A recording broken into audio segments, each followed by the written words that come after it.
It's Friday, on the streets of Kashmir's largest city.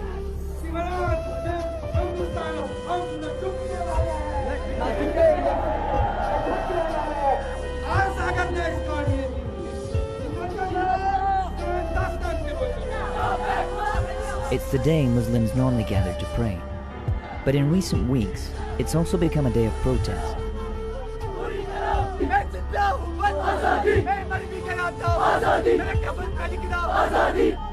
Indian authorities are working hard to keep a lid on displays like this. But they can't change how people feel. There is only one solution. One solution, one solution. There is only one solution. One solution, one solution. As protests break out across Kashmir, Indian officials repeat what has become a well-worn soundbite. There has been no major law and order situation reported from across the valley. Life is slowly returning to normal. And the situation is returning back slowly to the normal.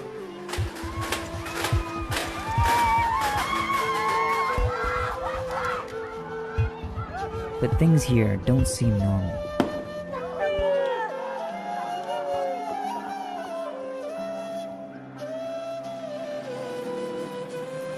Kashmir has been a conflict zone for decades. But when India moved to strip the region of its autonomy on August 5th, the situation came to this. Thousands more troops, and a curfew bringing daily life to a standstill. Phone lines and internet access were shut down, cutting off around 8 million Kashmiris from the outside world. So, we came to see what's actually happening here. We visit a neighborhood known for frequent clashes between protesters and Indian security forces.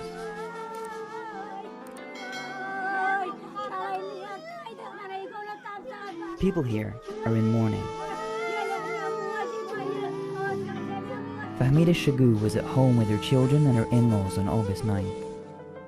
Police started firing tear gas at protesters outside.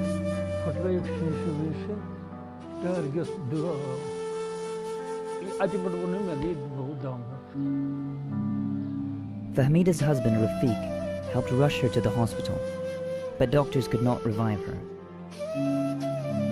A sudden death, and no one to hold accountable.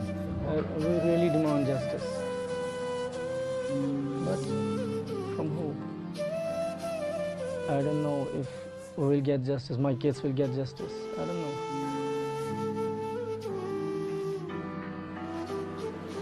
In addition to tear gas, for years, Indian forces have used pellet guns to quell unrest in Kashmir. These shotguns fire cartridges full of lead pellets that lodge themselves in the flesh. They are supposedly non-lethal, but can cause life-changing disabilities. Parvez Sofi says he was at home when he heard a commotion outside. When he opened the door to see what was happening, he became a target.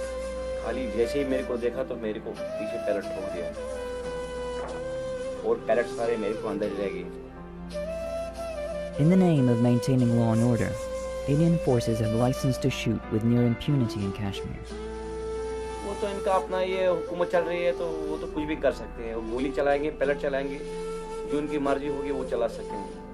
There's no official number for the injured, but in just one hospital here, sources told us over 60 people had been admitted with pellet wounds since the lockdown began. Still, this doesn't stop some people. Or inshallah, you'll be ठीक inshallah مش بور أمنية بنيار بي يسكالس الزمش inshallah rahman. And lives here have been upended in other ways too. This woman's 22-year-old son Mehraj ad-Din was arrested.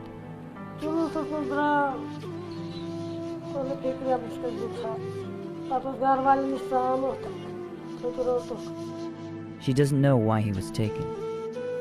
Since then, authorities have been giving her conflicting information.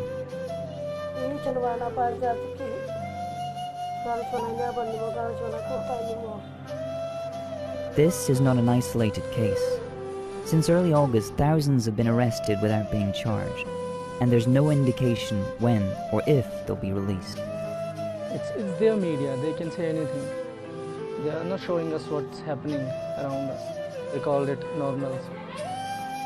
Nothing is normal here. my kids. And they're asking me every night why mama is died. It's really hard.